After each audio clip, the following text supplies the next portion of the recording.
நல்லா புரிஞ்சு வச்சுக்கோங்க. வாழ்க்கைன்றது உங்க உள்ளம் தான். நீங்க இந்த உலகத்த எப்படி பார்க்குறீங்கன்னா, உள்ள என்ன நினைக்கிறீங்களோ அப்படி தான் இந்த உலகத்த என்ன பண்றீங்க நீங்க பார்க்குறீங்க. உங்களுக்கு சொல்லிக் குடுத்துட்டாங்க அங்கீகாரம் வாங்குன்ட்டு. மார்க் எடுக்கல, படிக்கலன்னா நீங்க நல்ல பையன் இல்ல. அது நீங்க சரியா தலை வாரலைன்னா நீங்க நல்ல பையன் இல்ல. யாரோ ஒரு பையன் நல்லா தலையெல்லாம் வாரின்னு பேட்ஜெல்லாம் குத்தின்னு வரான் ஸ்கூல்ல. உங்களுக்கு என்ன கிடைக்கல? அங்கீகாரம் கிடைக்கல. டாப் டென்னர்லாம் உங்க ப்ரோக்ரஸ் ரிப்போர்ட்ல குடுத்துட்டானுங்க. போட்டி உலகத்துக்கு போயிட்டீங்க நீங்க.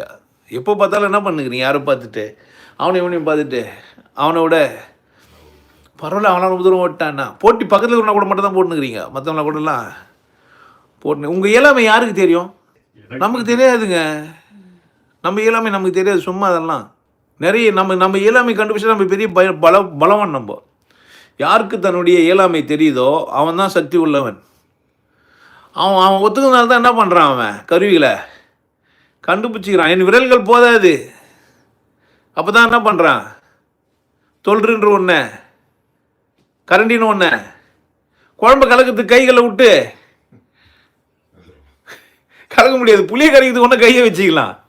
ஆனால் குழம்பு கொதிக்கும் போது மீன் நல்லா கொதிச்சேலேன்னு கையை உள்ள விட்டு, அப்போ எனக்கு என்ன புரிஞ்சிச்சு, கைகளால் சூடு தாங்க முடியாது, குழம்பு உள்ள விட்டு மீனை எடுத்து பார்க்க முடியாதுன்னு எனக்கு புரிஞ்சிச்சு. அப்போ இயலாமை புரிஞ்ச உடனே நான் என்ன பண்ணிட்டேன், இயலாமை புரிஞ்ச பேர் தான் உனக்கு அங்கீகாரமே கிடைக்கும்.